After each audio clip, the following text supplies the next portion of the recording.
अनुच्छेद 52। अनुच्छेद 52 में कहा गया है कि भारत का एक राष्ट्रपति होगा। तो अनुच्छेद 52 में क्या है? भारत का एक राष्ट्रपति होगा। अनुच्छेद 53 में कहा गया है कि संघ की कार्यपालिका शक्ति राष्ट्रपति में निहित होगी। यानी 53 में क्या चर्चा है? संघ की कार्यपालिका शक्ति राष्ट्रपति में निहित होगी। अनुच्छेद 54 में कहा गया है कि राष्ट्रपति के चुनाव में कौन कौन भाग लेगा, और यानी राष्ट्रपति के चुनाव की चर्चा अनुच्छेद 54 में है। राष्ट्रपति के चुनाव का तरीका क्या होगा, जिसका वर्णन अनुच्छेद 55 में है। माने क्वेश्चन कहेगा राष्ट्रपति के चुनाव की चर्चा, तो 54 में। उसका तरीका क्या होगा चुनने का, तो अनुच्छेद 55 में है।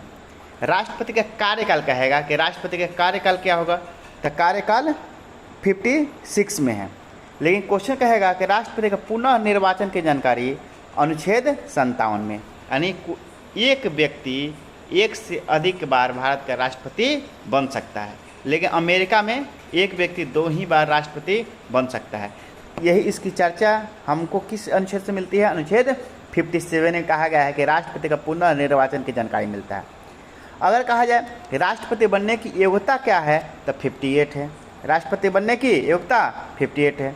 लेकिन कहेगा राष्ट्रपति के पद की शर्त और अर्हता की चर्चा, तो अनुच्छेद 59 में है। राष्ट्रपति का शपथ कहेगा तो कितना में है? 60 अनुच्छेद में है। राष्ट्रपति में महाभियोग की चर्चा कहेगा तो अनुच्छेद 61 में है। यानी 52 में कहा जाए तो भारत का एक राष्ट्रपति होगा।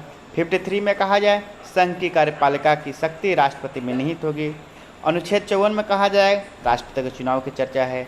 अनुच्छेद 55 में कहा जाए उनका चुनाव का तरीका क्या होगा। 56 में कार्यकाल, 57 में पुनः निर्वाचन की जानकारी, 58 में राष्ट्रपति बनने की योग्यता, 59 में राष्ट्रपति पद के शर्त और अर्हता की चर्चा है, और 60 में राष्ट्रपति के शपथ, और 61 में राष्ट्रपति पर महाभियोग।